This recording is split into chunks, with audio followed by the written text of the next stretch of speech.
Breaking news coming to you live from Tel Aviv. The breaking news: there has been a ramming attack on the Route 443 highway between Modi'in and Jerusalem. There is one dead, others injured. This happened about a couple hours ago. We have live team coverage throughout the morning from I-24 News. Let's first now bring in Owen Algerman, our senior diplomatic correspondent. He's also our senior correspondent here at I-24 News.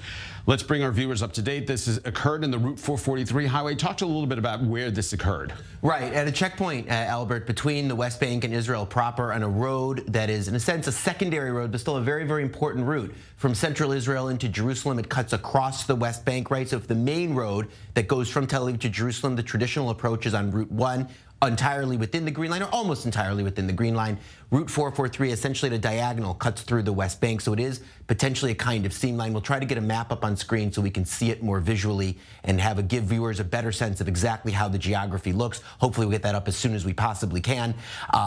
And it's on that seam line where this car ramming attack happened, again, leaving, sadly, one Israeli dead and others injured. Now, this road is sort of like the back roads. I mean, I know it as sort of the shortcut. If Route 1 is backed up, you take 443 to go around to head that way. So this is really a symbolic area where this occurred. That's right, and it leads from Modi'in, a bedroom community halfway between Jerusalem and Tel Aviv, and it is the main route from there into Jerusalem. Again, hopefully we'll get the map on screen as soon as possible so that we can look at it and explain the geography to our viewers in a much more specific way.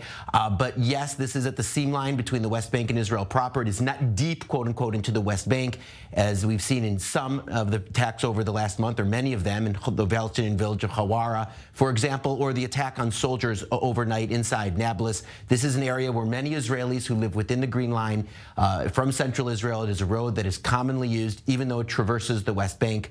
And sadly, 3 people, maybe, we still have to get the final details, waiting at a bus stop, whose lives were changed. In one case, his life was cut short, and in others cases, injured at varied degrees of severity, being treated at Israeli hospitals. Oh, and we're looking at pictures that were brought in just moments ago from the scene itself. Now, just to give some viewers, our viewers, some detail as to where this is. Now, this is a checkpoint that Israeli soldiers take a look at the cars that pass through. They make sure that there aren't stolen vehicles, or there are people who are looking for permits to come through. This is a checkpoint that most everyone goes through, pretty random, just casually goes through. From what we understand, now this one person that was killed at the checkpoint had severe head injuries and abdominal injuries, as well as the 2 others there. There were 3 others that were injured when the attacker then left from this scene and was leaving from the scene and crashed into a car on the way out, trying to escape. And the 41-year-old driver of that truck has been neutralized. He's dead. There is one person, as I mentioned, died. There are three others that are in hospital right now. We're now going to go live now to Professor Kobi Machiel. He's a senior research fellow at the Institute for National Security Studies. He's a former deputy director general for the Israeli Ministry of Strategic Affairs. He's joining us from Nes Ziona in Israel. Thanks so much for joining us, Kobi. This incident that occurred was a very symbolic location where this occurred. This is a message, no? Good morning. Another sad morning, unfortunately. I'm not sure that the idea of symbolism is the most crucial point or issue here. I think that what we have to understand, taking into consideration last evening, the other stabbing attack in Jerusalem, that the Palestinians are not looking for symbolism. They are in the mode of intifada, at least with regard to the young generation, and they are trying to initiate terrorism and terror attacks in the West Bank, and they are making a lot of efforts in order to reach into the state of Israel, like the other event, the other terror attack that we saw in Nahalat Binyamin in Tel Aviv, because they know that any terror attack inside the state of Israel creates a much bigger impact. But they are trying all the time and all the ways, encouraged by Hamas, the Palestinian Islamic Jihad, and of course Iran behind the scenes. So, Kobe, let me just bring our viewers up to date as to what happened in the past 20 hours. There was one incident last night at the light rail station in Jerusalem, one of the light rail stations, where a 14-year-old young kid, a boy, took out a knife and stabbed a 22-year-old Jewish man. That was last night. There was an incident overnight where some IDF soldiers who were patrolling or assigned to the Joseph's Tomb in Nablus were struck by an IED. And then there's this incident this morning. You used a very strong term. You used the word intifada. There already are in intifada. This is not necessarily, this is basically they're in war mode, and we just don't know that? Unfortunately, I think that we are very sticked to the, to the theoretical definitions of intifada, the idea of the most crucial component, which is the mass participation in the terror, or the mass participation in demonstrations, protests, and so on and so forth. I think that in this regard, we are wrong. It is right that we don't have this component, but we are in the mode of intifada. I mean, we see that the terror campaign since March 22 just grows. The cycles are enlarged. The number of the participants is bigger. The number of the attacks is growing. The quality of the weapons and the explosives is getting better, and it is improved. And I think that we have to understand exactly the situation that we are in, the reality. We are in a terror campaign, okay, which is well organized and well initiated and inspired by the ethos of the armed resistance. And it is supported, and even well supported, by weapons, money, and political encouragement by Hamas mainly, but the Palestinian Islamic Jihad as well. And as I said before, Iran is behind the scenes trying to evoke this front in the Palestinian arena as another active front in the other or among other Iranians' fronts against Israel. Great, Kobe. Stand by 1 second. Let me bring Owen Alterman back in. Owen Alterman, our senior diplomatic correspondent, our senior correspondent here. We have a map that we're going to show our viewers where this actually occurred. Now, you and I have done that road before, hundreds of times, maybe. What happens there? Explain where that incident occurred. Yeah, let's get the map on screen, Albert. It is absolutely essential for understanding this story. You can't understand it without the map. So there it is. The dotted white line is the green line. That's the border between the West Bank and Israel proper. Towards the bottom right corner of the screen, you see Jerusalem. Again, a kind of a bump, if you will, into the West Bank. Of course, these are the armistice lines from the end of the 1948 war. And up there in the sort of middle of the screen towards the left, you see the bedroom community of Modi'in inside the green line, Albert, as you know, halfway between Jerusalem and Tel Aviv. And then you see next to it the Maccabim checkpoint where this attack occurred. The Road 443 essentially cuts a diagonal from Modi'in to Jerusalem across the West Bank, right? So the road comes in at Modi'in, crosses that dotted white line into the West Bank at the Maccabim checkpoint, and then continues through the West Bank, past the beautiful hills, right, of the Judean hills and Palestinian villages along the way, and some Israeli settlements as well, and then ends up in the northern fringes of Jerusalem, from where you can make a right turn essentially and go south into the center part of the city. By the way, Road 1, the main road, if you will, from central Israel to Jerusalem, the traditional approach to the city, entirely within the green line, within that dotted white line inside Israel proper, cutting across essentially the bottom of your screen in that part to Jerusalem. But at any rate, this happened, Albert, as we know, along that Route 443, again, a road that cuts the diagonal from Modi'in that you see on your screen to Jerusalem and crosses in at the Maccabim checkpoint. So, Albert, again, as we've been saying over the course of the last number of hours, a road that is used by those who live in central Israel inside the Green Line in the main population centers to cut the angle in some cases from Tel Aviv and from the coast to Jerusalem. So, again, a road that gets a lot of traffic from mainstream of Israelis, if you will. This is not an attack that happened, quote unquote, deep inside the West Bank. This map shows that, I think, extremely well. This is a map that happened at the seam line between the West Bank and central Israel. An important detail about who uses this road and how it occurred. Great. Oh, and let's bring our viewers up to date before we go to break. 3 injured, 1 dead in a ramming attack at the checkpoint in Maccabim. We are going to have more right after the break. You're watching I-24 breaking news coming to you from Tel Aviv. I'm Albert Lewitton at the I-24 News headquarters in Tel Aviv. Let me give you an update as to what's happened. One person is dead. 3 others are critically injured. Some 3 others are also injured after a ramming attack at the Maccabim checkpoint. This is on the checkpoint of Route 443. We're now being told that the young man that has been killed is a 20-year-old. We don't have his identity just yet. But again, 1 person killed, 5 others injured in a ramming attack in the road from Modi'in to Jerusalem. We're now going to go live to I-24 News correspondent Pia Stechelbach. She's at the scene at the moment. Pia, get up to date as to what's happening right now. Right, Albert, we're standing right in front of the Maccabim checkpoint where the ramming attack happened at a bit later than 9 a.m. this morning. As you can see, the traffic is stuck here. This road is blocked as Israeli forces are still investigating the scene here. We are talking about a truck driver who committed the attack. He fled the scene and he will stop near another checkpoint, the Hashmonaim checkpoint. This is apparently also where he came from. This is what we are told. He came from the Hashmonaim checkpoint about 6 kilometers away, approached the Maccabim checkpoint here behind us, and made a U-turn even before he could reach the checkpoint and committed the attack. As you still can see right now, the remainings of what maybe was loaded onto the truck are found here.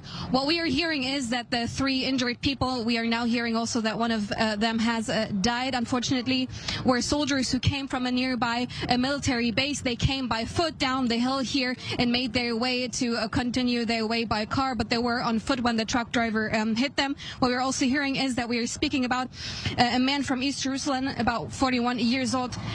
He had a permit to go to freely travel between the West Bank and in Israel. And I'm here with the spokesperson for the police, Dean Elston, to find out more about what is known to this point. As we can see, investigations here are still going on. Soldiers are guarding the scene. We see many police forces. Dean, this is pretty preliminary information. Can you give us more background on what has happened here 2 hours ago? Absolutely, Pia. This is a tragic event that took place. It's a terror attack, 100%. A Judea and Samaria resident who was 41 years old with a work permit used a truck that was not his to come to Maccabim crossing. He made a U-turn before he reached the actual crossing itself, and he saw individuals that were coming down from the hill. He then took that chance to run over them in a very heartbreaking terror attack.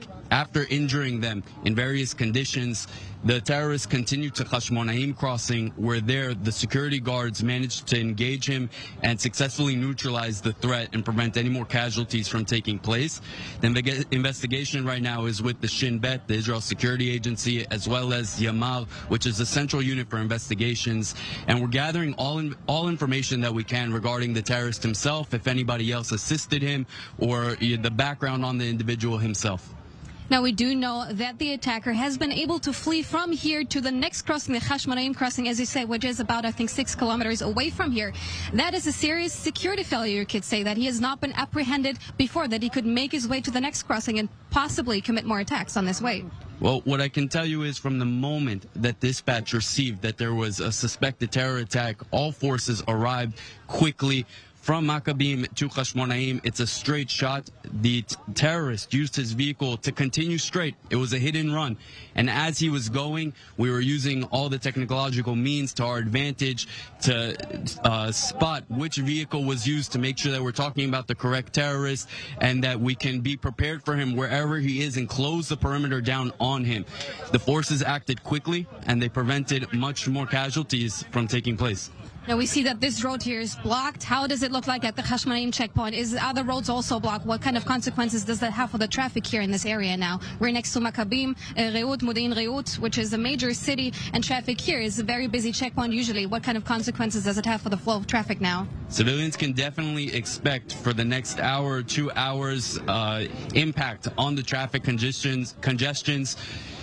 Our main priority here is to stay as long as needed, to gather all the evidence that we need for the investigation, to see if anybody else was assisting him. Right now we're talking about 1 individual, 1 terrorist, and he is neutralized. The perimeter is secure, and we call the public to be vigilant, to open their eyes to their surroundings. If they see something suspicious, call 100, which is the police dispatch number, and to refrain from spreading any misinformation. Now, we are hearing that the 3 people who have been hurt here were indeed soldiers coming from a nearby military bases. We're also hearing now reports that one of them has succumbed to his wounds in the hospital. Do you have any more information in terms of the identity of the victims? I can't confirm or deny something of that nature, but what I can tell you is that this terror attack is absolutely heartbreaking, and we're going to stand together to fight this terror. What does it mean for residents here in the area? Because we have seen that the last attack is less than 24 hours ago, also committed by a resident from East Jerusalem. We've seen an uptick in attacks. We've seen also an uptick in Israeli raids, which seem to trigger more attacks on the other side. What does it mean for the police? What does it mean for the security establishment looking forward? Well, last night what we saw was terror organizations manipulating youth in order to commit out terror attacks. That terrorist was a 14-year-old terrorist who used a large kitchen knife to injure a civilian. Now, the police have been holding situational assessments in order to gather intelligence, but also to prepare. We've seen a string of attacks, and we're going to act accordingly in order to make sure that police are going to be both overtly and covertly present to protect our civilians and all tourists. Thank you very much, Dan Ilsen, international spokesperson for the Israeli police. And as you can see here, Albert, investigations are still going on. Soldiers are here guarding the scene, and police forces are still checking what is left to be used as evidence later. We're also hearing that the police commissioner, Kobi Shabtai, was at the Hashmonaim crossing where the attacker was apprehended. We've also seen Finance Minister Bezalel Smotrich at the scene here only a few minutes ago. So we'll see who will arrive next to the scene here, if there are any other politicians coming, and we'll also see how this investigation here is going forward from here. Great. I-24 News correspondent Pia Stechabak joining us live now from the scene at the Maccabim checkpoint where a terror attack occurred just about an hour and a half ago. Thanks very much for joining us. I'm now being joined by Yaakov Lapin. He's a military and strategic affairs analyst for the Jewish News Syndicate. Thanks so much for joining us, Yaakov. Now, this obviously shows that there's been some sort of uptick, an escalation. There was an incident last night at the Jerusalem Light Rail train station. A 14-year-old young kid took out a kitchen knife and stabbed a 22-year-old Jewish man.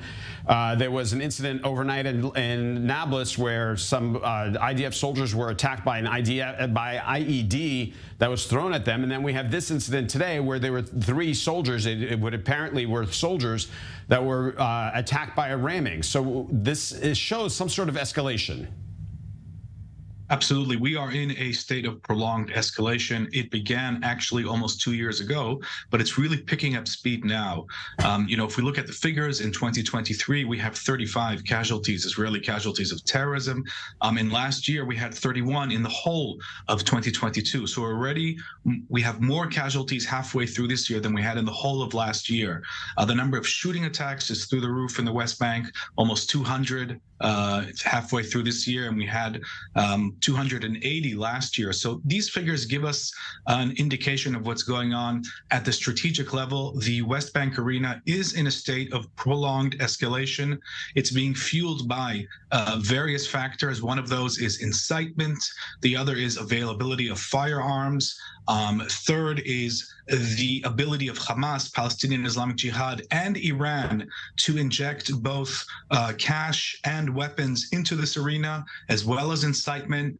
And also the Palestinian Authority is extremely unstable, and there are certain power struggles going on there, which cast a question mark over its ability to govern Area A of the West Bank. So when you put all of these things together, we have the ingredients of a perfect storm, unfortunately, that is producing this prolonged security escalation. Some call it an intifada. I don't think we're there yet, but certainly we are in this escalation, and there is no sign of it slowing down anytime soon.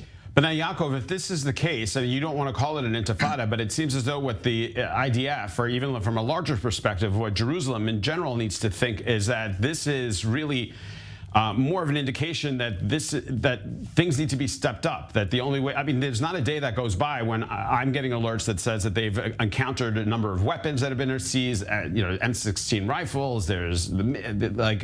There's all of this occurring. Yeah. It would sound as though what Jerusalem needs to do is to say, hey, we've got to do something to step it up, to try to get against this. Well, yeah. Let's take note of the fact, first of all, that they're already stepping things up. We have over 20 IDF battalions that are active in the West Bank. There are reserves being sent in. There are a whole range of units that are being sent in, units that should actually, some of these units should be training for war against Hezbollah in the northern arena. They're being taken off training and sent into the West Bank for counterterrorism and security missions. The Shin Bet is working around the clock. It's thwarting hundreds of these attacks all of the time. Just this year alone, we have several hundred of these attacks that have been thwarted. And for every one of these attacks that gets through, we have something like 9-10 that have been foiled away from the headlines that we don't hear about. So the Israeli defense establishment is certainly escalating its own efforts and boosting its own efforts to try and stop these attacks, but it can't be everywhere at once. There's no way that it can provide a 100% safety net or guarantee that would provide an answer to all of these attacks. And I think the other thing that we need to notice is the fact that there's a mixture of attacks. We have lone wolf style attacks like this incident, a Palestinian acting on incitement, taking his vehicle and ramming, and we have other kinds of attacks that are clearly more organized. Involving drive-by shootings, the planting of explosives we saw in Nablus, powerful mines being set off in scenes that were reminiscent of Jenin in July. So we have this assortment of threats that the Israeli defense establishment has to deal with. And the last thing I would stress is that the fact that, according to reports, this latest terrorist had a work permit is going to pose a challenge to Israel's approach of trying to differentiate between Palestinian civilians and terrorists. We have 150,000 Palestinians who have gone through security screening and have received work permits to work in Israel and in the settlements. And this is part of a very deliberate attempt by the Israeli defense establishment to make this differentiation and to try and stop the ability of Hamas to recruit terrorists by giving as many civilians as possible some sort of economic horizon. So if we see incidents like this, that's going to pose a challenge to that Israeli approach. Now, Yaakov, there are those on the other side by strong right-wing Israelis who believe that, you know what, the only way to get this done is to just go in full strength, to go in, mop everything up, build a bigger wall, shut everything down, don't let anyone in. Does that approach help in any case? I think, we actually have data that we can look at, looking at the escalation that occurred in 2015 and 2016 when there was a knife intifada. And during that time, the Israeli defense establishment went to the Israeli cabinet and said, look, the way we think that we need to deal with this is to differentiate as much as possible between civilians and terrorists. And that will allow us to operate in a pinpoint, very forceful way with an iron fist against terrorists, but with a hand outstretched to Palestinian civilians who are interested in providing a living for their families and staying out of the violence. And I think from everything that I'm hearing from the defense establishment today, that basic approach will not change, even if there are over 20 battalions in the West Bank, even if the Shin Bet is stepping up its own intelligence efforts and attempts to foil attacks. That basic approach, I think, will not change based on the assessment that disrupting lots of Palestinian lives in this counterterrorism effort will actually only serve Hamas's own recruitment efforts. So I think there's going to be a debate here, within Israel about the right way to proceed. But I think the Israeli defense establishment is going to stick to this basic approach of differentiation. Great. Yaakov Lapid, military and strategic analyst from the Miriam Institute. Just give me 1 second. Let me bring our viewers up to speed before we go to break. There's been 1 dead, several injured, at least five injured. We're told some of them may be soldiers. This is at the Maccabim checkpoint on Route 443, the main road that goes from Tel Aviv to Jerusalem through Modi'in. This is not the main freeway, but the back road, the shortcut, if you will, to Jerusalem. This occurred about an hour and a half ago. You're going to watch full live team coverage on I-24 News right after the break.